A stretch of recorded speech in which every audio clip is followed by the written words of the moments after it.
मैं इसी क्षण क्रिटिकल लोग जाकर उस शिवांश का अंत कर दूंगा माता।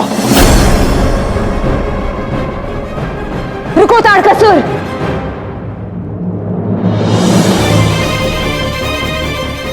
मूर्ख मत बनो तारकासुर। हमें शिवांश की शक्तियों का कोई अनुमान नहीं है। यूं बिना किसी तैयारी के वहां जाने का परिणाम कहीं तुम्हें अपने प्राण देकर ना चुकाना पड़े। तो आप क्या चाहती है माता? मैं क्या करूं? बस यूं ही हाथ पर हाथ रखकर उस शिवांश की शक्तियों को बढ़ता हुआ देखूं, ताकि एक दिन वो आए और मेरा अंत कर दे। मैं ऐसा नहीं कह रही हूं तारकासुर। मेरे कहने का केवल अर्थ यह है कि मुझे अब आपकी कोई बात ना सुननी है माता, और ना ही उसका अर्थ निकालना है। हर बार मैंने आपकी योजनाओं पर विश्वास किया, किंतु अंत में सब व्यर्थ हो गया। स्मरण है माता, पिछली बार आपकी योजना में आपने मुझे कहा था कि मैं इंद्रलोक जाकर उस इंद्र को ललकारूं, ताकि शीघ्र ही उस दारोगा के वरदान का लाभ उठाकर मैं इंद्रासन पर बैठूं। आपने मुझसे जैसा कहा माता, मैंने वैसा ही किया, किंतु क्या हुआ? देवी ने हमारी सारी योजनाओं को विफल कर दिया और हमें वहां से अपने प्राणों को बचाकर भागना पड़ा। और आपकी योजनाओं पर चलकर ना मेरा मान रहा ना भय। उन देवताओं के सामने मैं एक उपहास का पात्र बनकर रह गया हूं माता। इसीलिए अब मुझे आपकी योजनाओं में कोई रुचि नहीं है माता। और जब मुझे ज्ञात है कि वो शिवांश कहां है, तो फिर मैं यहां हाथ पर हाथ रखकर क्यों बैठूं? तारकासुर, मेरे अनुमान से भी बड़े मूर्ख साबित हो रहे हो तुम एक अनजान शत्रु को ललकारने जा रहे हो, जबकि एक जाना पहचाना शत्रु तुम पर हंस रहा है। मूर्ख ही हो जो शिवांश से लड़ने जा रहे हो, जो तुम्हारा काल है। तुम्हें इस समय शिवांश से नहीं, इंद्र से लड़ना है, उसे परास्त करना है, ताकि देवताओं के मध्य तुम अपना वर्चस्व पुनः स्थापित कर सको। आप ये केवल इसलिए कह रही हैं क्योंकि आप नहीं चाहती कि मैं उस शिवांश का सामना करूं। अब मैं आपका खेल भली भांति समझने लगा। मैं तुम्हारे साथ कोई खेल नहीं खेल रही तारकासुर। मत भूलो कि मैं तुम्हारे साथ हूं, किंतु पता नहीं तुम्हें ये बात कब समझ में आएगी। जानते हो देवी ने शिवांश को वहां कृतिका लोक में क्यों रखा है? क्योंकि कृतिका लोक में जाकर शिवांश को मारना तो दूर की बात है, तुम वहां अपने पैर भी नहीं रख सकते। यदि तुम्हें शिवांश को मारना है तो तुम्हें एक योजनाबद्ध रणनीति अपनानी होगी। इसलिए मेरी बात सुनो, जाओ जाकर इंद्र से लड़ो। तब तक मैं यहां उस शिवांश को मारने का मार्ग ढूंढती हूं। ठीक है, मैं जाता हूं, किंतु यदि आपने शीघ्र ही उस शिवांश को मारने का कोई मार्ग नहीं ढूंढा माता, तो मैं स्वयं उसका अंत कर दूंगा। देवी, तुम्हारे शिवांश के कारण मेरे पुत्र ने आज मेरे आदेश पर संदेह किया है। अपने इस अपमान का प्रतिशोध मैं तुम्हारे प्राण से प्रिय शिवांश की हत्या करके लूंगी।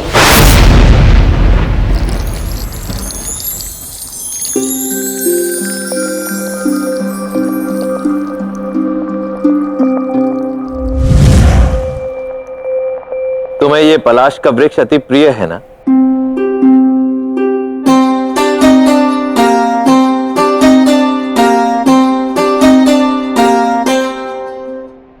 हाँ देव, ऐसा लगता है कल ही की बात है जब हमने एक साथ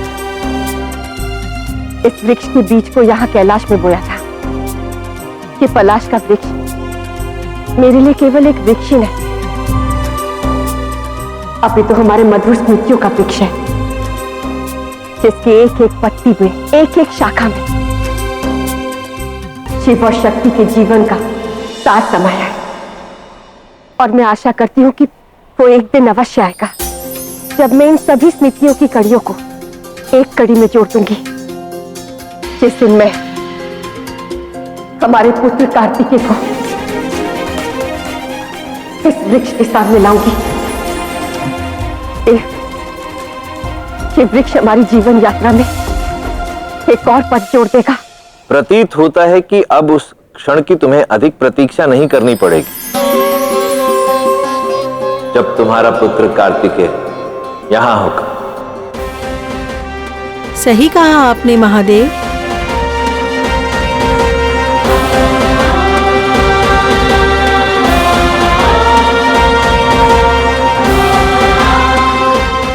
हे देवी, जब पिछली बार मैं यहाँ आई थी तब मैंने आपसे कृतिका लोक पर न आने का आग्रह कर आपके हृदय को आहत किया था। हम तो उस पीड़ा और वेदना की कल्पना भी नहीं कर सकती जो आप भोग रही हैं। अपनी संतान से विरह की ये पीड़ा संसार के सभी दुखों से बड़ी है। फिर भी आपने हमारी मातृत्व के लिए अपनी ममता की आहुति देने में तनिक भी संकोच नहीं किया। आपकी ममता महान और निस्वार्थ है देवी। देवी, आपने अपना वचन निभाया, अब हमारे वचन निभाने का समय है। हम सब आपको कृतिका लोक ले जाने आए हैं, क्योंकि हमें ऐसा लगता है कि आपने जो मातृत्व का सुख हमें दिया है, उस सुख पर आपका सदा के लिए अधिकार होना चाहिए। हमारे विचार से कुमार कार्तिकेय को अपने वास्तविक माता को सौंपने का समय आ गया है। सुना आपने देव, हमारा पुत्र कार्तिकेय अब हमारे साथ रहेगा यहाँ कैलाश में। मुझे तो विश्वास ही नहीं हो रहा कि मैं अपने पुत्र से मिलूंगी। उसके मुख से मां शब्द सुनने के लिए मेरा मन बहुत व्याकुल हो रहा है देव। जब वो मुझे मां कहकर पुकारेगा तब मेरी सभी पीड़ाओं का अंत हो जाएगा देव। ये मेरा वेदना मातृत्व के सुख में बदल जाएगी।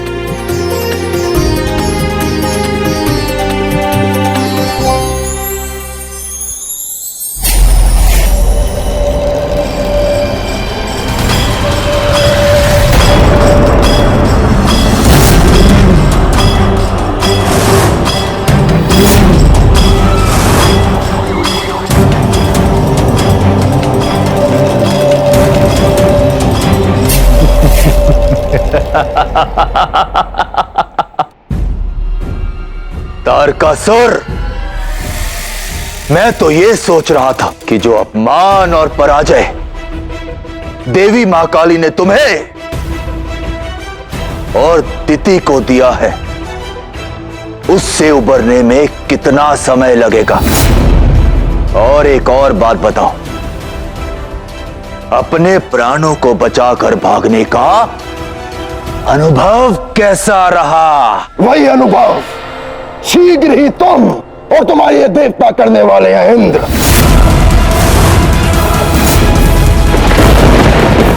क्योंकि इस युद्ध में हारने के बाद तुम भी अपने प्राण बचाकर भाग जाओगे।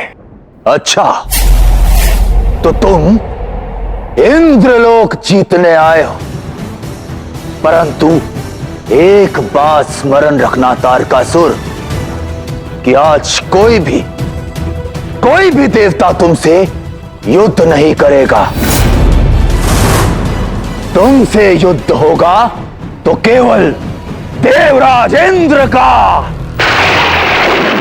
मैं जानता था कि तुम ऐसा ही कुछ कहोगे, इसीलिए तुम्हें हराने के लिए मैं अकेला ही बिना सेना के आया हूं।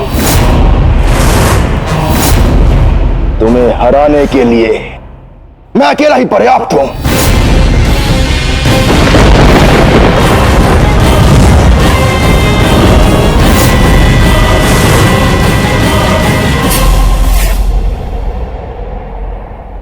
कार्तिकेय पुत्र, कार्तिकेय पुत्र, कार्तिकेय। देव, ऐसा प्रतीत होता है जैसे कार्तिकेय को लुक्का छिपी का खेल बहुत प्रिय है। मैं कब से पुकार रही हूं और वो कहीं दिखाई नहीं दे रहा। कार्तिकेय, ऐसा ही होता है जब संतान चलने लगती है तो माता को बहुत सताती है। कार्तिकेय पुत्र, कहाँ हो तुम?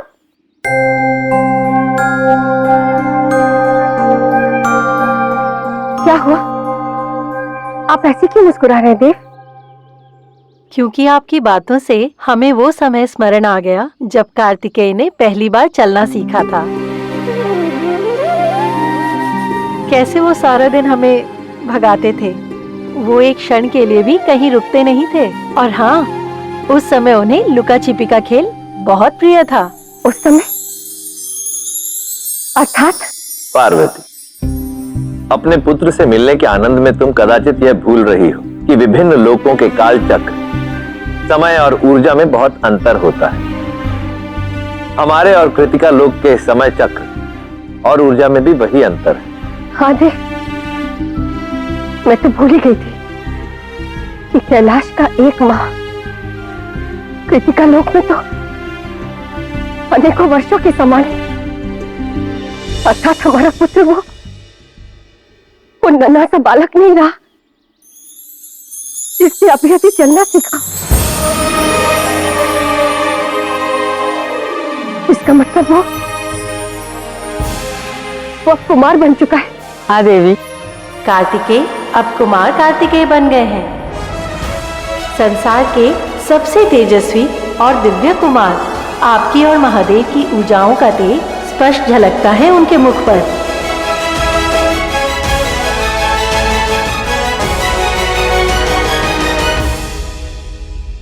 और अब तो उनमें एक योद्धा के गुण भी स्पष्ट दिखने लग गए हैं। अर्थात तुम कहना क्या चाहती हो? आप स्वयं ही देख लीजिए देवी। प्रातः से कुमार नदी के किनारे बैठे हैं और कह रहे हैं कि जब तक वो दिव्य मछली को नहीं पकड़ लेते तब तक वो कहीं नहीं जाएंगे। प्रातः काल से वो इसी प्रयास में लगे हुए हैं। आइए, मैं आपको उनके पास ले चलती हूँ।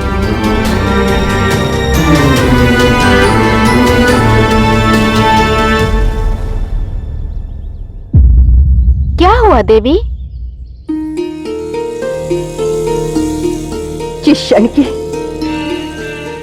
मैंने वर्षों से प्रतीक्षा की थी और आज अंततः आज मैं अपने पुत्र से मिलने वाली हूँ। तो सबसे पहले मैं इस घड़ी के लिए स्वयं को सज्जित तो कर लूं।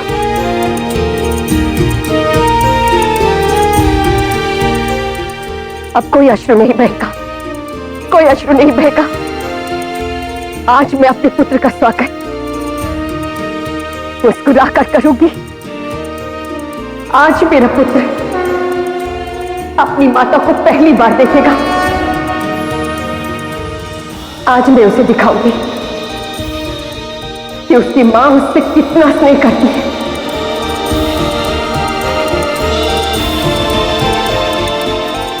कहाँ है मेरा पुत्र? ले चलो मुझे उसके पास।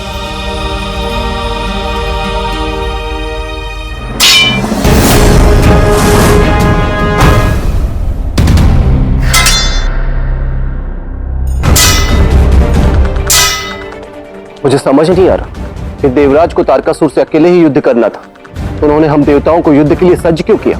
ऐसा क्या करना चाहते हैं वो? हम सब भी यही सोच रहे हैं अग्निदेव, किंतु कारण चाहे जो भी हो, कामना यही है कि देवराज शीघ्र अतिशीघ्र तारकासुर के अहंकार को ध्वस्त करें, क्योंकि मैं तारकासुर को इंद्रासन पर नहीं देख सकता।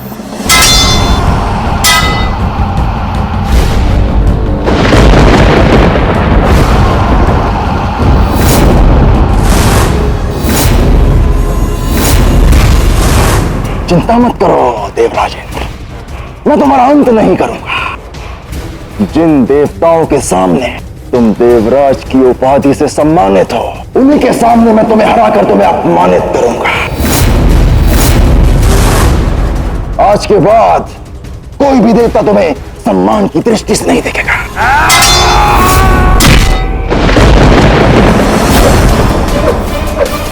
तारकासुर, मेरे अपमान से अधिक तुम्हें अपने प्राणों की चिंता होनी चाहिए, क्योंकि अब वो समय दूर नहीं जब महादेव और देवी पार्वती की संतान शिवांश तेरा अंत कर देगा तारकासुर।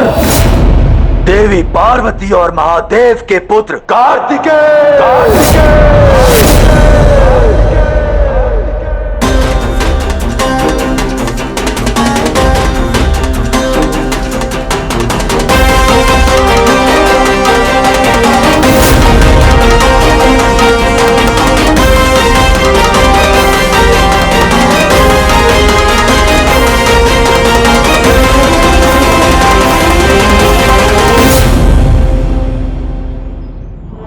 कुमार,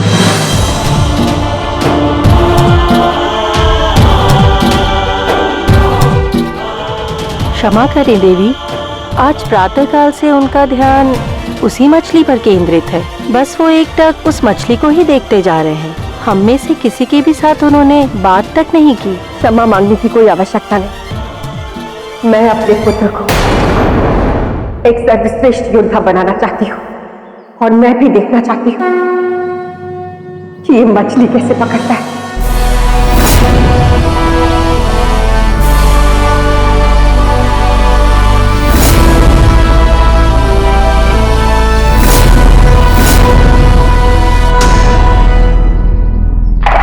ओम सर्वनाभावकार्तिके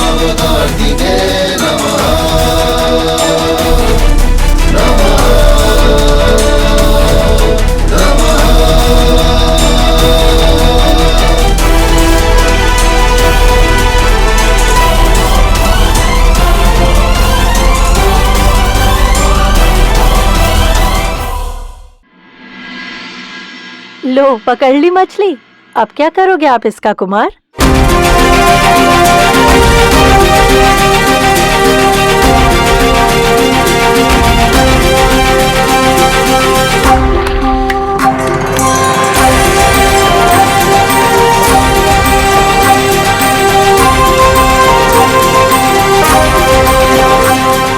ये क्या कुमार, आज प्रातःकाल से एक टक ध्यान साधे आपने इस मछली को पकड़ा और अब इसे मुक्त कर दिया? माता, ये मछली तो केवल एक साधन थी। आज की इस पूरी क्रिया का मुख्य उद्देश्य तो मेरे ध्यान को साधना और उसे एकाग्र करना था। एक मछली को पकड़ने के लिए उसकी विभिन्न क्रियाओं को देखना, समझना और उस पर ध्यान एकत्रित करना होता है, ताकि हम अनुमान लगा सके वो कब और कहाँ मुड़ने वाली है। उसकी हर गतिविधि का अनुमान हमें पहले से ही होना चाहिए, ताकि हम उसके समझने से पूर्व भी उसे हमारी जाल में फंसा सके। तभी फंसती है मछली जाल में। और यही नीति हमें हमारे शत्रुओं के लिए भी अपनानी चाहिए माँ। आप तो जानती है ना मेरे लिए प्रत्येक जीव का महत्व। मेरा उद्देश्य केवल इस मछली को पकड़ना था, मारने का नहीं।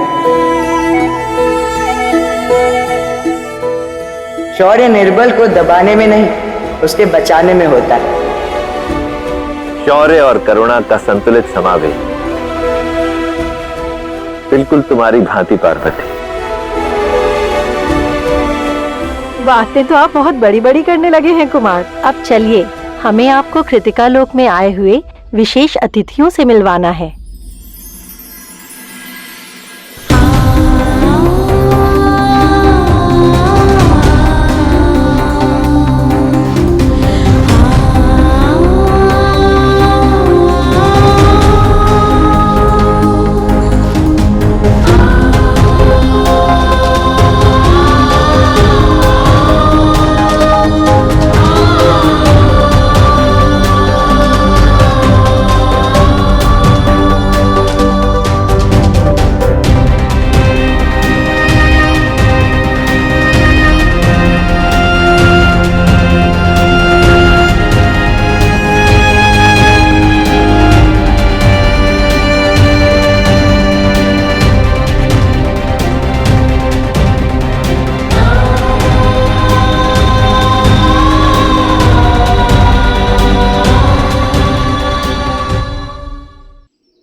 प्रणाम देवी। प्रणाम महादेव। ओ भाग्य मेरे, कि साक्षात देवी और महादेव मेरे समक्ष है। माता, आप सबने बताया नहीं मुझे कि हमारे कृतिका लोक में साक्षात देवी और महादेव आने वाले हैं। मैं अभी स्वागत सत्कार का प्रबंध करता हूँ। सत्कार की कोई आवश्यकता नहीं पुत्र। एक माँ को उसी क्षण संसार के सभी सुख, सम्मान और प्रेम मिल जाता है जब उसकी संतान उसे माँ कहकर पुकारे। मुझे भी केवल यही चाहिए कि तुम मुझे अपनी माता को माँ कहकर पुकारो कार्तिकेय।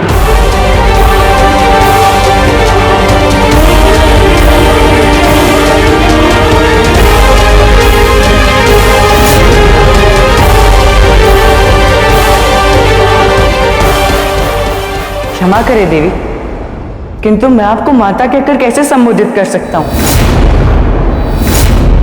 मेरी माता तो ये कृतिकाएं हैं।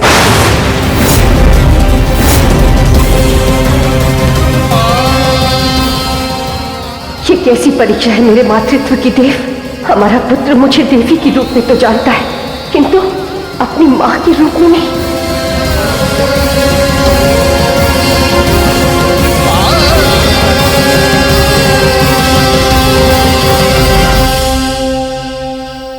यदि तुम कैलाश को अपने घर के स्वरूप में स्वीकार नहीं कर सकते तो मैं भी तुम्हें बाध्य नहीं करूंगी कार्तिकेय।